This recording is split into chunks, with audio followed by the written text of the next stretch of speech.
Today we're going to look at 3 shortcomings of fiscal policy. The first of them is going to be time lags.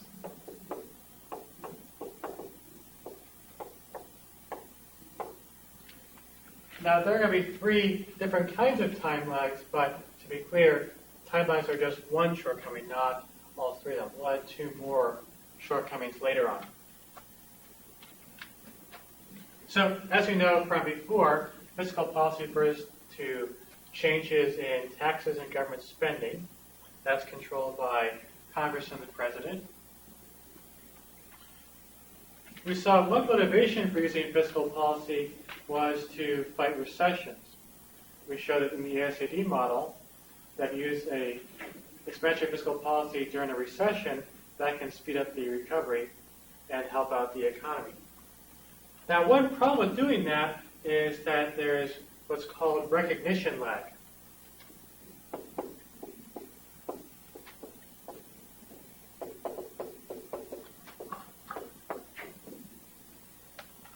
In order to use fiscal policy to fight a recession, first of all, you have to know that you're in a recession. And it takes time to figure that out. There are several reasons for that. As you know, our main metric for the economy is GDP. GDP is only released once every 3 months. So that's a 3-month lag right away.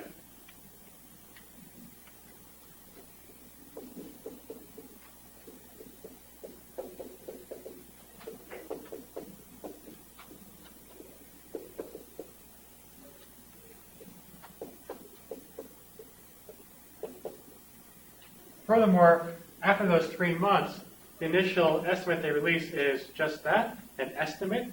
It could be wrong, it could be revised, sometimes substantially. The other issue there is that if you do get a good estimate for GDP after those 3 months, one bad quarter of growth is not always a recession. There are periods in the data where GDP goes down for 3 months but then bounces right back up without a full-blown recession happening. So maybe you have to wait for several quarters to go by, several months before you actually know if you're in a recession or not.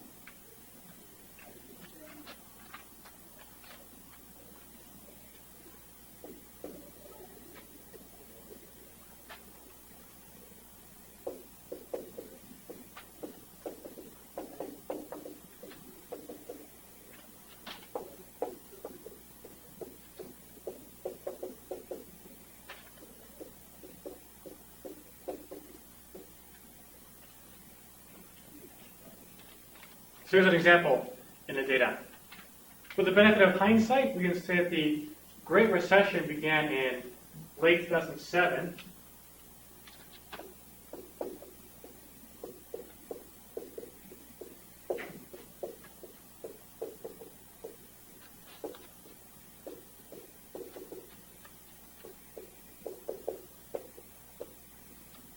However, due to time lags, due to some uncertainty about the data, we didn't really know that for sure until mid-2008.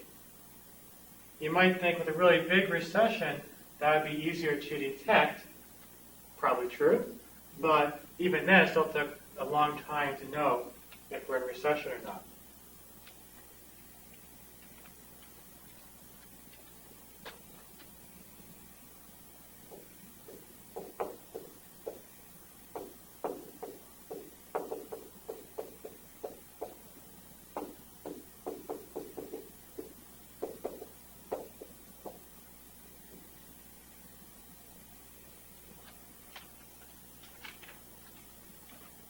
Now, that could be a problem.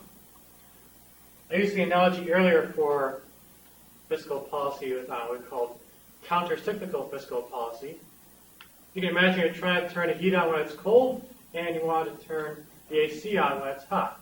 That is, you want to use expansionary fiscal policy when the economy is struggling, and when the economy is expanding, use contractionary fiscal policy to fill in your deficits.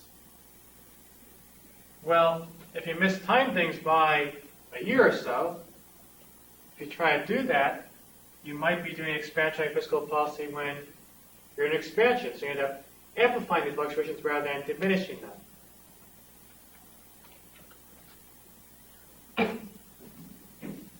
So that's recognition like.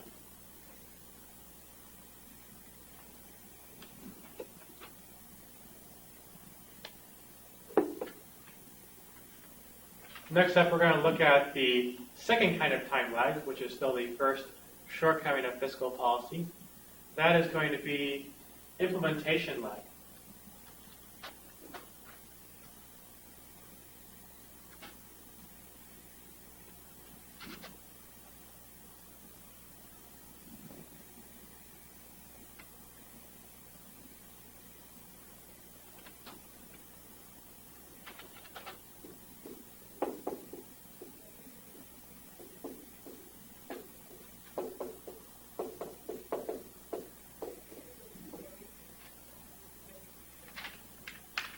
So, once again, fiscal policy about government spending and taxes.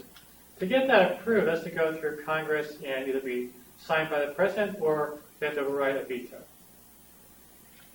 Now, getting Congress to agree on what to do can take a long time. They can debate this stuff for months even.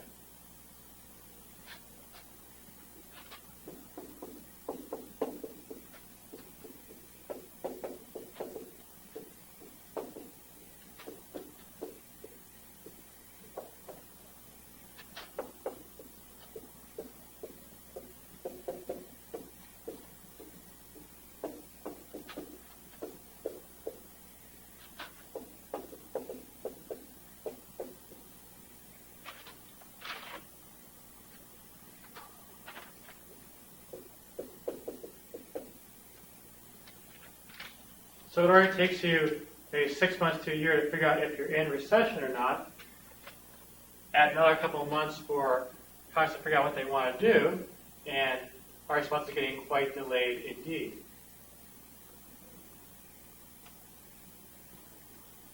There's a closely related issue which is called impact lag.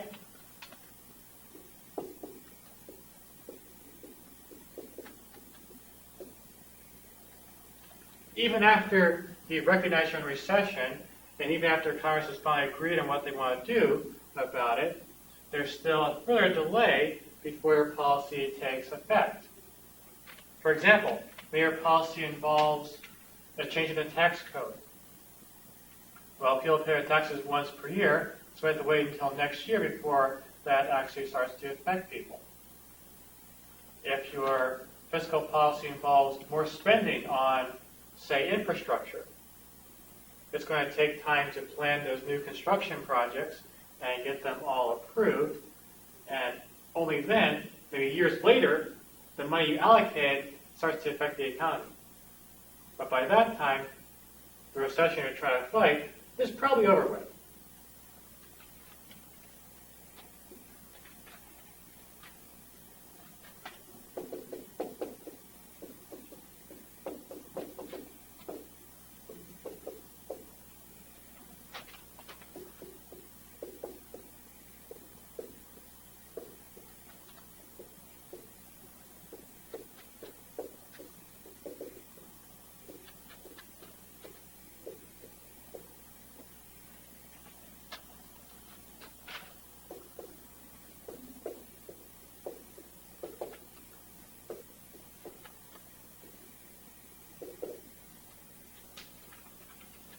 So while ideally you want to use expansionary fiscal policy to fight recessions and use contractionary fiscal policy to shore up your budget deficit, if you mistime it so badly because of these factors here, you might end up increasing the volatility rather than decreasing it. You might end up using contractionary fiscal policy and fixing your deficit during a recession, which is not when you want to do that. And you might end up doing expansionary fiscal policy during an expansion, which is going to add to larger fluctuations. So that's time lags, our first of the three shortcomings of fiscal policy.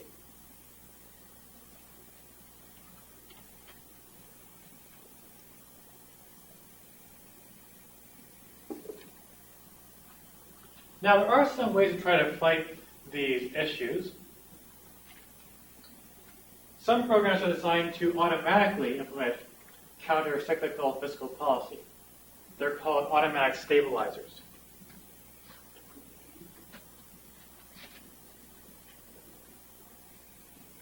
I'll give you some examples.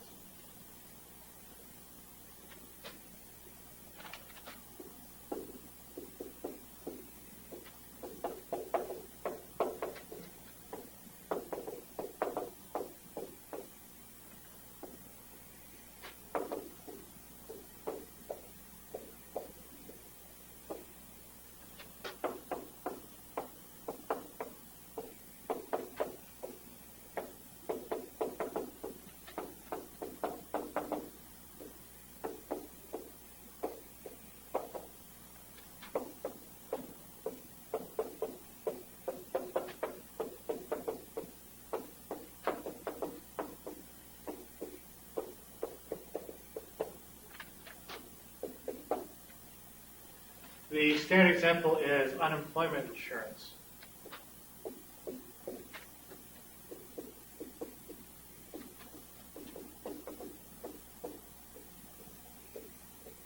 So once again, the government wants to spend more during recessions to end them faster, spend less during recoveries in order to fill in their deficit.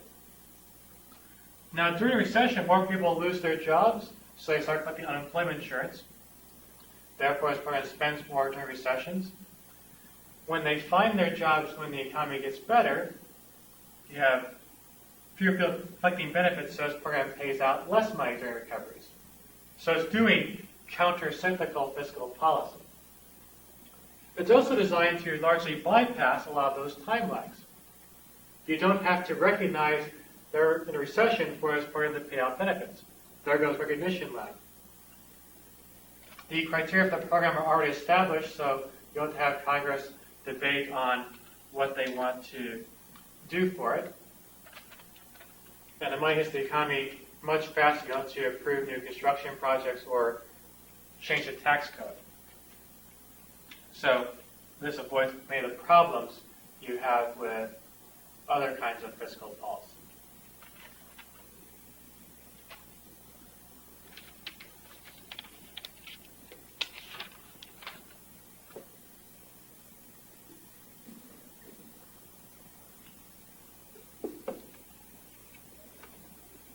Our next shortcoming of fiscal policy is called crowding out.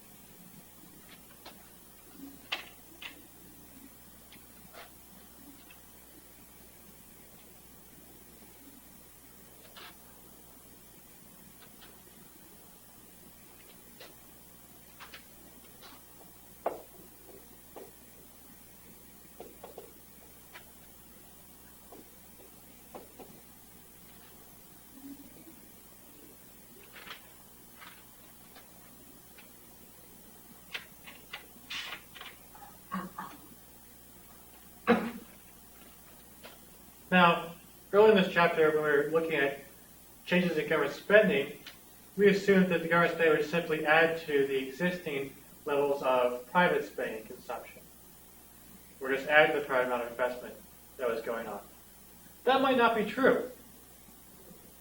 What this point is making over here is that in some cases government spending could instead be replacing private spending or investment. In that case, you're not actually expanding the economy at all. You're just changing the allocation between private and public. So you're not actually fighting recession with fiscal policy.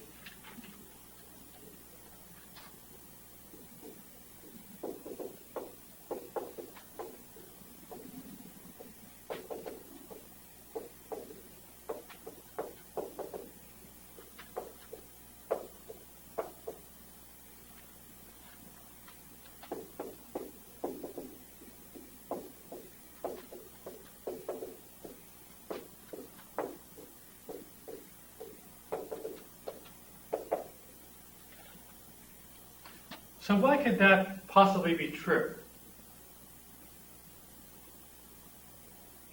Let's think about where the government spending money comes from. If you're using expansionary fiscal policy to fight a recession, that means you're doing some combination of more spending and less taxes. So if you're cutting taxes or keeping taxes the same to do your expansionary fiscal policy, that money is not coming from tax revenue. That money must be financed by some other means. So it's not coming from taxes, it has to be coming from selling bonds.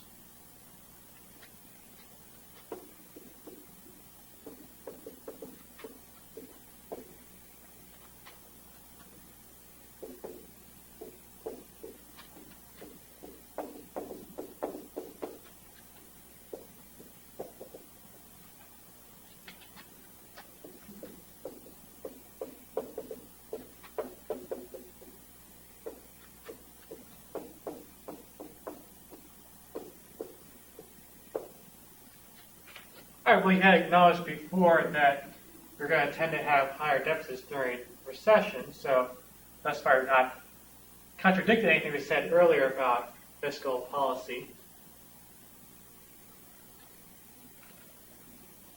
But let's think about this a bit more deeply.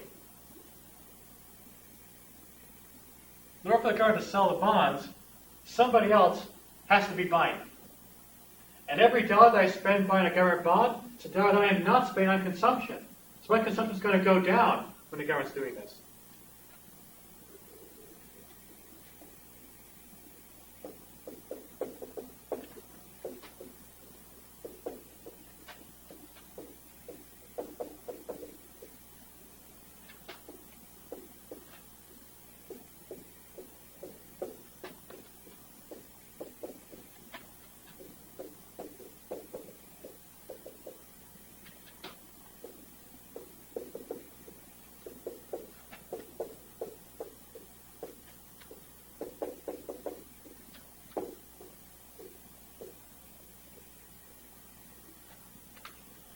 So that's the area where we're not really adding to private spending or consumption.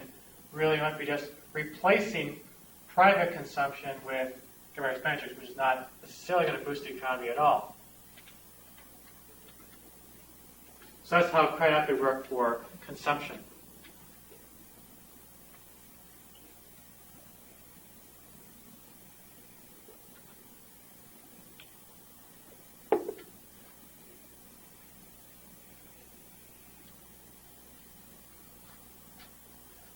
Now, it's also possible for crowd to happen in the private investment markets.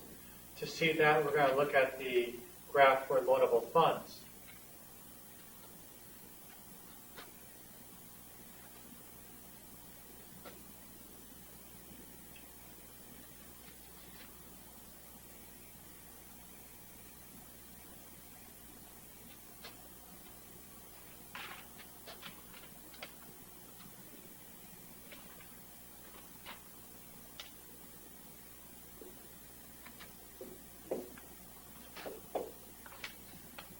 So we've got the interest rate on the y-axis and the quality of loanable funds on the x-axis.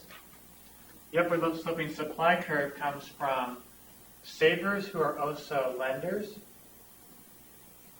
The downward sloping demand curve comes from borrowers. They're also called investors.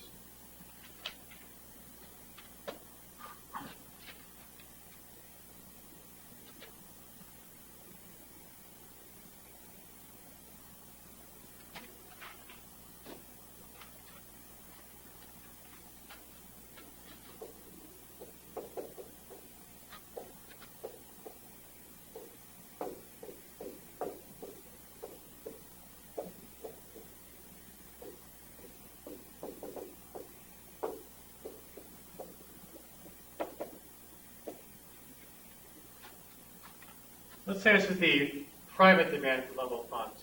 We're going to add public demand from the government shortly.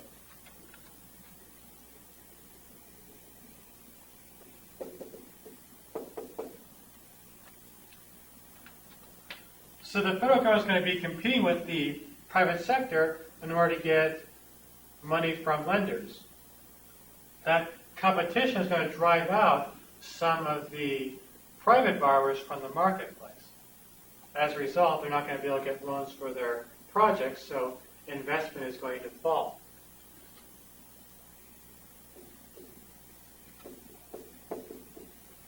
So D total here is demand from the private sector plus from the government. As you can see, that caused the interest rate to increase.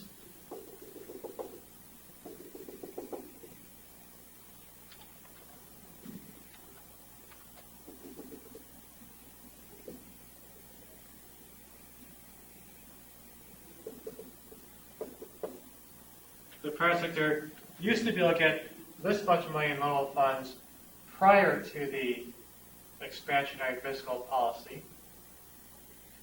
Once the interest rate rises, now the private sector only gets this much money instead.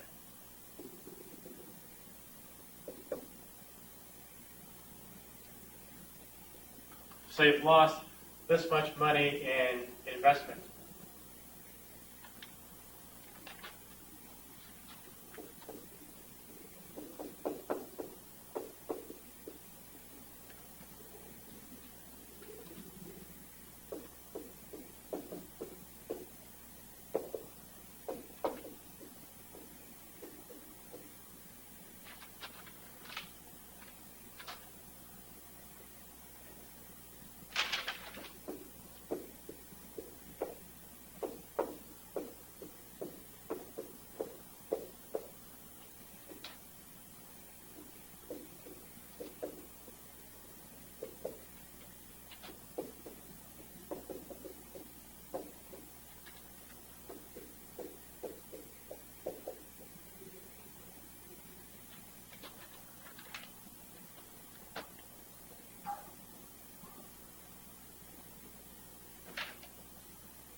So in short, fiscal policy can end up replacing some private consumption or private investment, thus diminishing or even possibly negating its effects on the economy.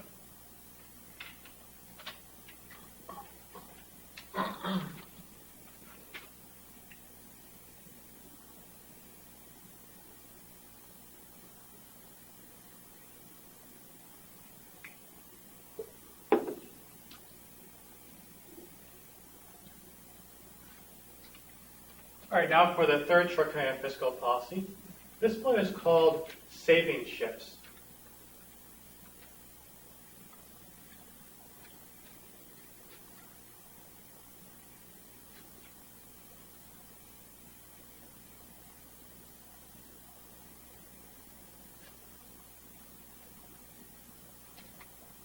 In our previous discussion of fiscal policy, we largely ignored people's expectations about the future. If they see a recession, they also see the government spending more money to fight the recession. They realize it's not going to last forever. At some point, the government's going to have to fill in a deficit later. That's going to happen through higher taxes, less spending, or some combination of both. So people want to prepare themselves for that.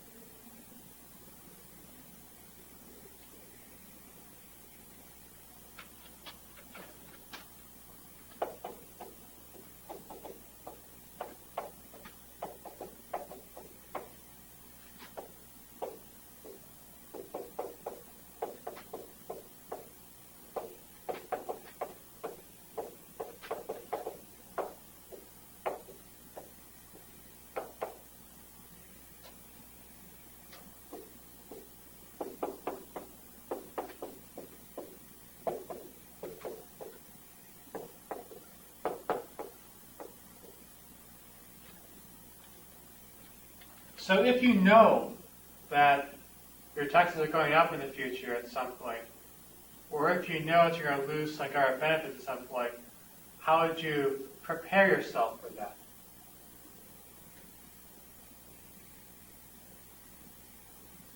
Well, if I knew I had higher taxes coming in the future, but I'm getting lower taxes today, what I would do is start saving more money. As a result, when the higher taxes come, I got my savings in place to take care of that, so I can still maintain the same standard of living, the same consumption across time.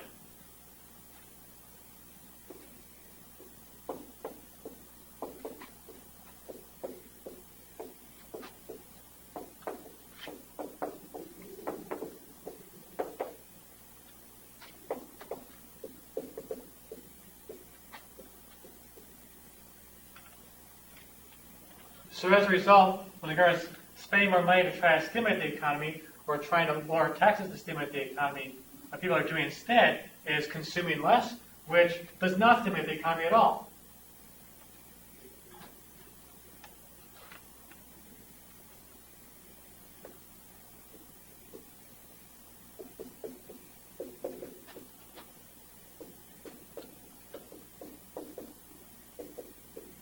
And if they're saving less, that means if they're saving more, well, that means that they're consuming less.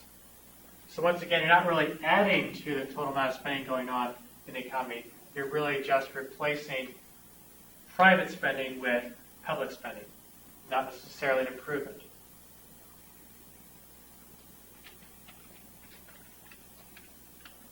There are a couple of different names for this idea. So your book called it Saving Shifts. Your book also calls it the New Classical Critique of Fiscal Policy. However, I don't hear a whole lot of people using that term. Another name for it that is more commonly used is Ricardian equivalence.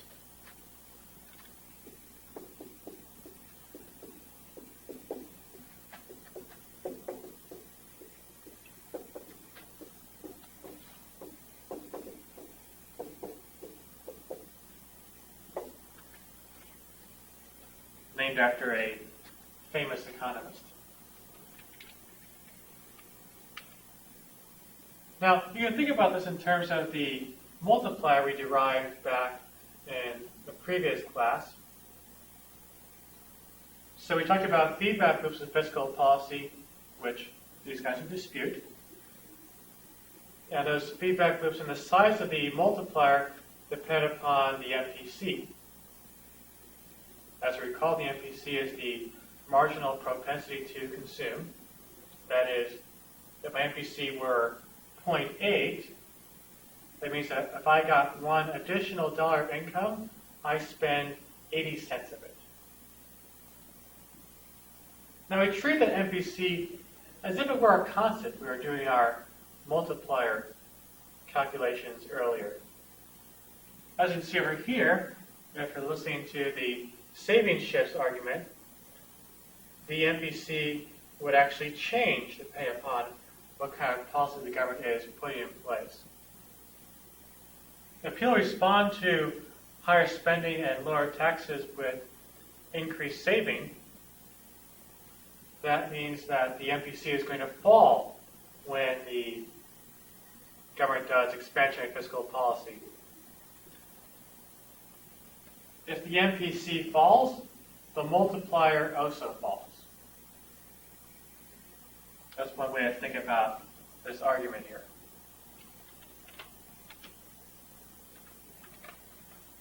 All right, that concludes our section on shortcomings of fiscal policy.